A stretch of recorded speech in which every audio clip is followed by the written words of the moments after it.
I'd like to call the meeting to order and acknowledge that we are in Treaty 1 territory, the home and traditional lands of the Anishinaabe, Innu, and Dakota peoples, and in the national homeland of the Red River Métis. Our drinking water comes from Shoal Lake 40 First Nation in Treaty 3 territory. Joining me on the panel today via Zoom will be panel members Carrie Linkletter and Richard Whitbread. My name is Ian Mann and I will be chairing the panel today. We are joined here with the administration personnel, Jason Robertson, and the assessor, Matthew Shields. We will be hearing the applications for revision of the assessment roll in accordance with the Municipal Assessment Act.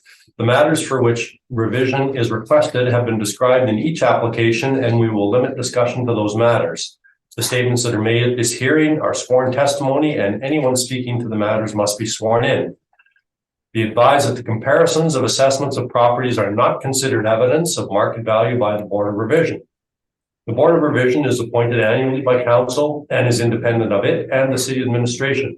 It makes its decisions on the basis of the evidence provided at this hearing and issues a written order that will be mailed to all parties as soon as possible.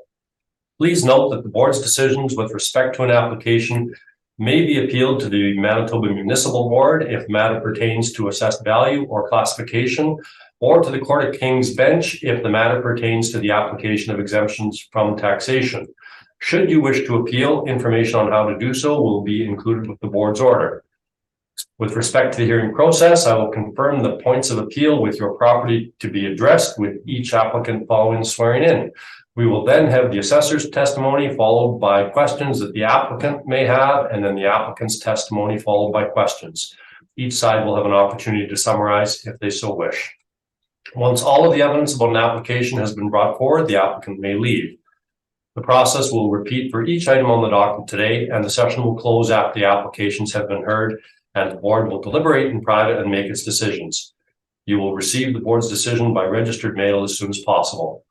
As information, all public hearings are live streamed, recorded, and will be part of the public record. Today, we will be hearing item number 6 on the docket.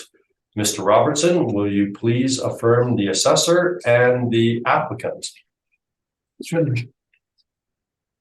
Mr. Assessor, please state your full name. Matthew Shields. Do you affirm that the evidence you are about to give at this hearing is the truth, the whole truth, and nothing but the truth? I do. Thank you. You may be seated.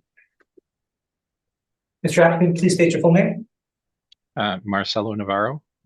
Do you affirm that the evidence you are about to give at this hearing is the truth, the whole truth, and nothing but the truth? I do. Thank you. The only matter we have left on the list today is number 6 at 291 Bannatyne Avenue. Are there any preliminary matters that we need to deal with prior to commencing? No. Okay. Then, Mr. Shields, would you take us through the 291 Bannatyne, please?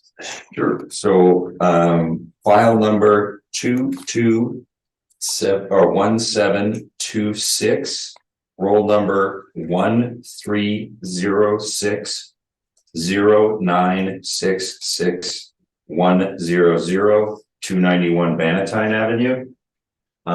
We have a recommendation for the value of $1,972,000, and that's my presentation. Can you please give us maybe a little bit more detail with respect to the NOI and cap that was the capitalization rate that has been part of the recommendation? Yeah, so the net operating income that was used is $137,776, and the cap rate we used for this recommendation is 8.25, and that's just based on market evidence.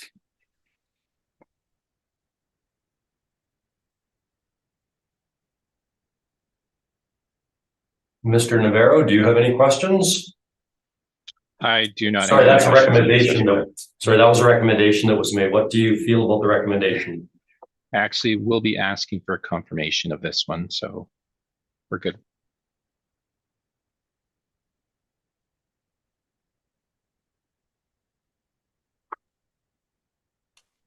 Ms. Linkletter, any questions?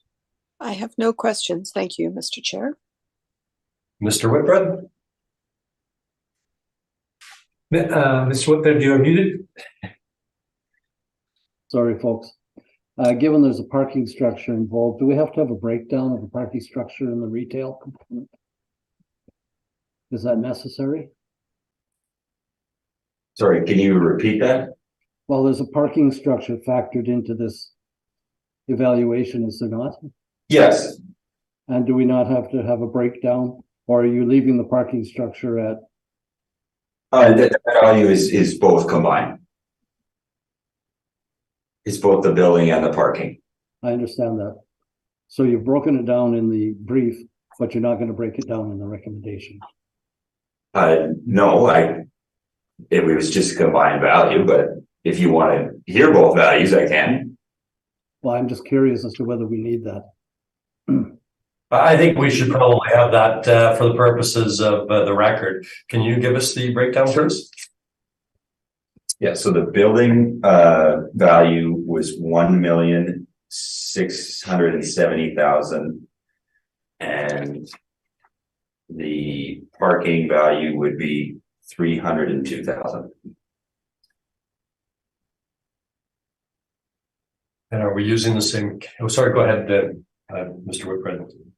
All right, so just confirming that you're going to maintain the value you put in your brief, which would mean you're going to keep the cap rate at 7% for the parking structure, Correct, and then you're moving to 8.25 for the building itself. correct. Thank you. That's what I was looking for. No further questions. Thank you, and I have no questions. Any need for summary from either party? No. No. Thank you. That is the only matter on this list.